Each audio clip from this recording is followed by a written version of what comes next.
നമസ്കാരം. ഇന്ന് നമ്മൾ പ്രധാനമായിട്ട് പറയാൻ പോകുന്നത് ഹെമറോയിഡ്സ് അല്ലെങ്കിൽ വേരിക്കോസ് വെയിൻ. ഈ വേരിക്കോസ് വെയിൻ എങ്ങനെ ഉണ്ടാകുന്നു എന്നുള്ളതാണ് നമുക്ക് ആദ്യം അറിയേണ്ടത്.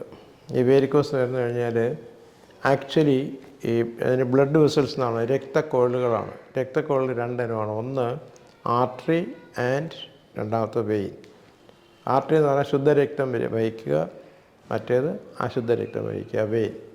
അപ്പോൾ ഇത് രണ്ടും ശുദ്ധവും അശുദ്ധവും എന്ന് പറഞ്ഞാൽ അങ്ങനെ ഒരു രക്തമില്ല. ഒന്ന് അതിന് പറയുന്നത് oxygenated blood and none oxygenated blood. അത് ഒന്ന് ആർട്ടറിയിൽ വരുന്നത് ഓക്സിജൻ ഉള്ളത്, മറ്റേത് ഓക്സിജൻ വളരെ കുറഞ്ഞിട്ടുള്ളത്. അപ്പോൾ ഇതിന് ഓക്സിജൻ കുറവ് കൊണ്ടാണ് ഈ വേരിക്കോസ് വെയിൻ പ്രധാനമായിട്ട് ഉണ്ടാവുന്നത്. പിന്നെ അതതിൻ്റെ പ്രധാന കാരണമല്ല, കാരണങ്ങളിൽ ചെറിയ കാരണമാണത്. പിന്നെ വലിയ കാരണങ്ങൾ ഇതൊക്കെയാണ്. ഇതെന്ന് പറഞ്ഞു കഴിഞ്ഞാൽ രക്തക്കൊഴലെന്ന് പറയുന്നത് ആർട്ടറി ആയാലും വെയിനായാലും, അതായത് പിന്നെ ഈ രണ്ട് രക്തക്കൊഴലും ഹാർട്ടിൽ നിന്നാണിത് ഉത്ഭവിക്കുന്നതും അവസാനിക്കുന്നതും. അപ്പോൾ ഇത് ഹാർട്ടിൻ്റെ പമ്പിങ്, അതായത് ഹാർട്ടിൻ്റെ ജോലി എന്ന് പറഞ്ഞു കഴിഞ്ഞാൽ to nourish each and every cell of the body എന്നാണ്. നമ്മുടെ ശരീരത്തിലെ ഓരോ സെല്ലുകളെയും ന്യൂട്രിഫൈ ചെയ്യുക, ആഹാരം കൊടുക്കുക എന്നുള്ളതാണ് ഹാർട്ടിൻ്റെ ഒരു ജോലി, പമ്പിങ്. അപ്പോൾ അതിൻ്റെ ഏറ്റവും പ്രധാനം എന്ന് പറഞ്ഞു കഴിഞ്ഞാൽ ഇത് വേരിക്കോസ് വെയിൻ ഉണ്ടായാലും പിന്നെ ആർട്ടറിയുടെ പ്രോബ്ലം ഉണ്ടായാലും ഇത് അഫക്റ്റ് ചെയ്യുന്നത് ഹാർട്ടിനെ തന്നെയാണ്. അപ്പോൾ ഹാർട്ടെന്ന് പറഞ്ഞു കഴിഞ്ഞാൽ ഇപ്പോൾ ഹാർട്ടിനെ പറ്റി ഒരു വാക്ക് ഞാൻ പറയാം. ഹാർട്ടെന്ന് പറയുന്നത് ഒരു ഹോളോ മസ്കുലർ ഓർഗൻ, കംപ്ലീറ്റ് മസിലാണ്. ഹാർട്ടിൻ്റെ ഈ ഫങ്ഷൻ എന്ന് പറയുന്നില്ല, കോംപ്ലിക്കേഷനൊന്നും അല്ല. അത് നമുക്ക് ട്രീറ്റ് ചെയ്യാൻ ഈസി ആയിട്ടുള്ള ഒരു അവയവമാണ് ഹാർട്ട്. പക്ഷേ എന്ന് വിചാരിച്ചാൽ അത്ര പറഞ്ഞതുപോലെ ഈസി അല്ല. അതിൽ നിന്ന് ബുദ്ധിമുട്ടുള്ളതാണ് ലിവർ ഡിസീസസ്, ഏറ്റവും ബുദ്ധിമുട്ടുള്ളതാണ് ബ്രെയിൻ ഡിസീസ് അല്ലെങ്കിൽ ബ്രെയിനിൻ്റെ പ്രോബ്ലംസ് പരിഹരിക്കുക എന്നുള്ളത്. ഹാർട്ടിൻ്റെ പ്രോബ്ലം നമുക്ക് ഈസി ആയിട്ട് പരിഹരിക്കാം. നമ്മൾ ഹാർട്ടിനെ ഒരു ശകലം ശ്രദ്ധിച്ചു കഴിഞ്ഞാൽ ഹാർട്ട് നമ്മളെ മാക്സിമം സൂക്ഷിച്ചോളും. രണ്ട് കാര്യങ്ങളാണ്. ഒന്ന്, ഈ വേരിക്കോസ് വെയിൻ്റെ എന്ന് പറഞ്ഞാൽ ഇത് രക്തക്കൊഴലുകൾ ഈ ചുരുങ്ങുന്നത് നമ്മൾ കണ്ടിട്ടില്ല, അതിനാണ് നമ്മൾ വേരിക്കോസ് വെയിൻ എന്ന് പറയുന്നത്. അത് പല കാരണങ്ങളുണ്ട്. മലബന്ധം ഉണ്ടെങ്കിൽ വരാം, പിന്നെ ലോങ് സ്റ്റാൻഡിങ്, എത്ര കൂടുതൽ സമയം നിൽക്കുമ്പോഴത്തേക്ക് നമുക്ക് വരാം.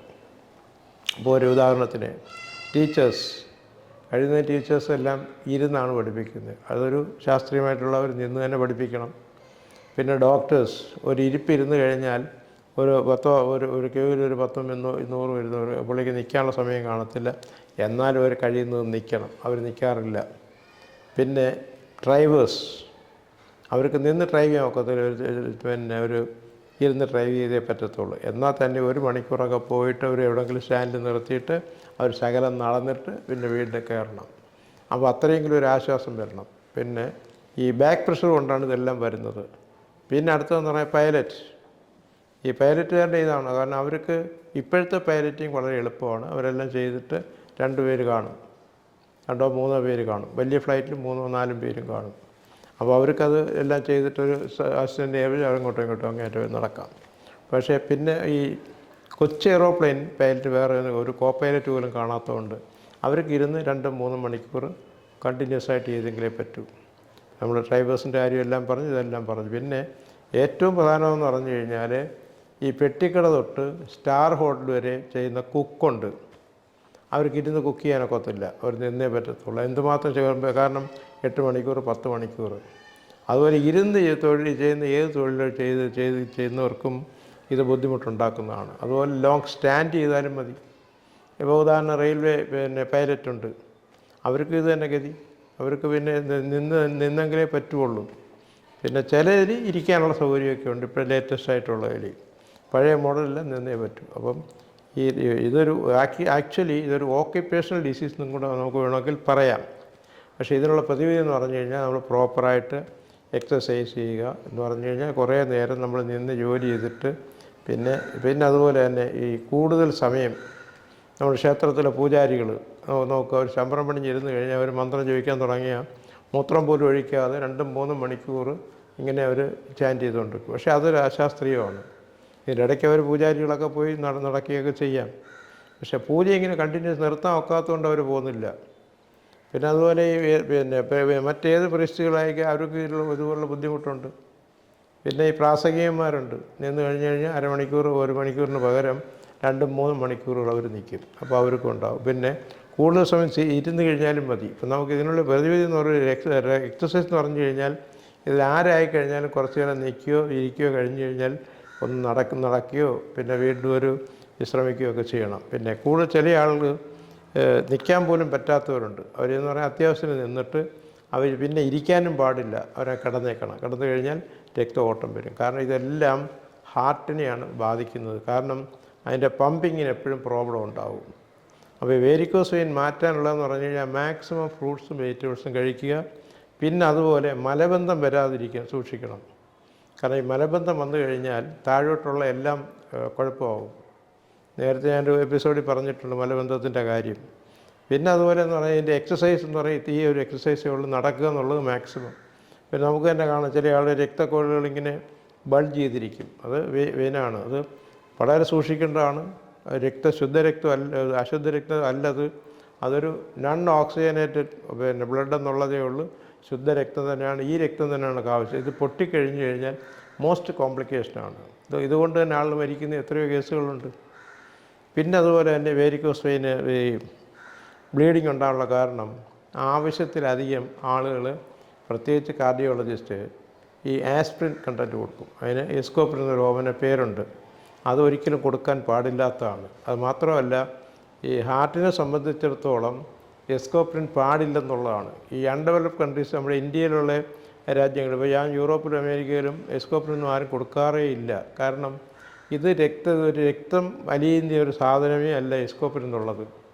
ഇത് കഴിച്ചു കഴിഞ്ഞാലും ബ്ലീഡിങ് ഉണ്ടാകാൻ സാധ്യതയുണ്ട്. അതുകൊണ്ട് എസ്കോപ്രിൻ ആരുപയോഗിക്കുന്നുണ്ട്, അതൊരു പിന്നെ വളരെ അത്യാവശ്യത്തിന് 1-2 ഉപയോഗിക്കുന്നതല്ല. ഇതിപ്പോൾ റെഗുലറായിട്ട് കൊടുക്കും. എസ്കോപ്രിൻ്റെ വേറെ ദോഷം എന്ന് പറഞ്ഞു കഴിഞ്ഞാൽ ഇത് കഴിച്ചു കഴിഞ്ഞാൽ ബ്ലീഡിങ് സൈലൻ്റായിട്ടുള്ള ബ്ലീഡിങ്ങാണ്. ചിലപ്പോൾ ഉദാഹരണം ഷേവ് ചെയ്ത് മുറിഞ്ഞാൽ പോലും അത് നിൽക്കത്തില്ല. പിന്നെ നമുക്കൊരു പല്ലെടുക്കണമെന്നുണ്ടെങ്കിൽ 3-4 എസ്കോപ്രിൻ ഉപയോഗിക്കുന്ന ആൾ 4-5 പ്രാവശ്യം അത് നിർത്തണം. ഇപ്പോൾ ഈ രക്തക്കൊഴലുകൾ അല്ലെങ്കിൽ രക്തത്തിലെ ക്ലോട്ടിങ് ഇത് അലിയിക്കുമെങ്കിൽ പ്രശ്നമില്ലല്ലോ. എന്നാൽ പിന്നെ വേറെ ബൈപ്പാസുകളുടെ ആവശ്യമില്ല, ആൻജിയോപ്ലാസ്റ്റിയുടെ ആവശ്യമില്ല, ഒന്നിൻ്റെ ആവശ്യമില്ല.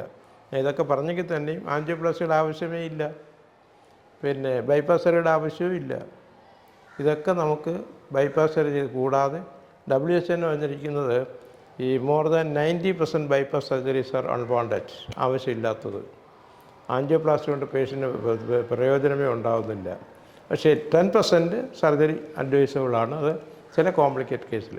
ആൻജിയോഗ്രാം പോലും മോസ്റ്റ് ഡേഞ്ചറസ് ആണ്. അപ്പോൾ ഞാൻ തന്നെ പ്രധാനമായിട്ട് ഇവിടെ ചെയ്യുന്നത് how to avoid bypass surgery, angioplasty, even angiogram, angioplasty, bypass surgery ഇതെങ്ങനെ ഒഴിവാക്കുക എന്നുള്ളതാണ്. അതിൻ്റെ ലേറ്റസ്റ്റ് ട്രീറ്റ്മെൻറ്റ് എന്ന് പറഞ്ഞു കഴിഞ്ഞാൽ ലേസർ ട്രീറ്റ്മെൻറ്റാണ്. ലേസേഴ്സ് ഇൻ മെഡിസിൻ സർജറി എന്നൊരു സബ്ജക്റ്റ് ഉണ്ട്. ഇന്ത്യയിൽ മറ്റൊരു സെൻറ്ററും ഇല്ല, വളരെ ചുരുക്കമായിട്ടുള്ളത്. പക്ഷേ ഞാനിവിടെ പ്രധാനമായിട്ട്, കാരണം ഇത് പറഞ്ഞു കഴിഞ്ഞാൽ വേരിക്കോസ് വെയിൻ്റെ ഒന്നാമത്തെ ട്രീറ്റ്മെൻറ്റാണ് ഈ ലേസർ. ഈ ലേസർ കൊടുത്ത് ബ്ലീഡിങ് വരെയും നമുക്ക് നിർത്താൻ സാധിക്കും. അത് ഇൻറ്റേർണൽ ബ്ലീഡിങ് വരെയും വരാൻ സാധ്യതയുണ്ട്. അപ്പോൾ ഇതേപ്പറ്റി നമ്മൾ, പിന്നെ അത് മാത്രമല്ല ഈ അമിതമായിട്ടുള്ള നമ്മുടെ ഉപ്പ് ഉപയോഗിക്കാൻ പാടില്ല. അതായത് സോഡിയം ക്ലോറൈഡ്, കറി ഉപ്പ്. അതിന് പകരം റോക്ക് സാൾട്ട് എന്ന് പറയും ഇംഗ്ലീഷിൽ, മലയാളത്തിൽ നമ്മുടെ ഇന്ദുപ്പെന്ന് പറയും. അതിപ്പോൾ മിക്കവാറും എല്ലാ കടകളിലും കിട്ടും. അപ്പോൾ അതും ആഹാരക്രമം, പിന്നെ മാക്സിമം ഫ്രൂട്ട്സും വെജിറ്റബിൾസും കഴിക്കുക. ഈ മലബന്ധം ഉണ്ടാകാൻ സൂക്ഷിക്കുക. അപ്പോൾ അതുകൊണ്ട് നോൺ വെജ് കഴിയുന്നതും ഉപയോഗിക്കാതിരിക്കുക, അല്ലെങ്കിൽ കുറയ്ക്കുക. ഉപയോഗിക്കാതിരിക്കാൻ പറഞ്ഞു കേൾക്കില്ല. കാരണം ഇവിടെ ഏത് ഫങ്ഷൻ എടുത്തു കഴിഞ്ഞാലും ഈ നോൺ വെജ് ഇല്ലാത്തൊരു പ്രോഗ്രാം ഇല്ല. അപ്പോൾ ഇത്രയൊക്കെയാണ് പ്രധാനമായിട്ട് നമ്മൾ സംരക്ഷിക്കേണ്ടത്. പിന്നെ നിങ്ങൾ ഇത്രയൊക്കെ പറഞ്ഞെങ്കിൽ തന്നെയും നിങ്ങൾക്ക് ഇതേപ്പറ്റി കൂടുതൽ അറിയാനായിട്ട് വൈകിട്ട് 7 മണിക്ക് ശേഷം എന്നെ കോൺടാക്റ്റ് ചെയ്യാവുന്നതാണ്.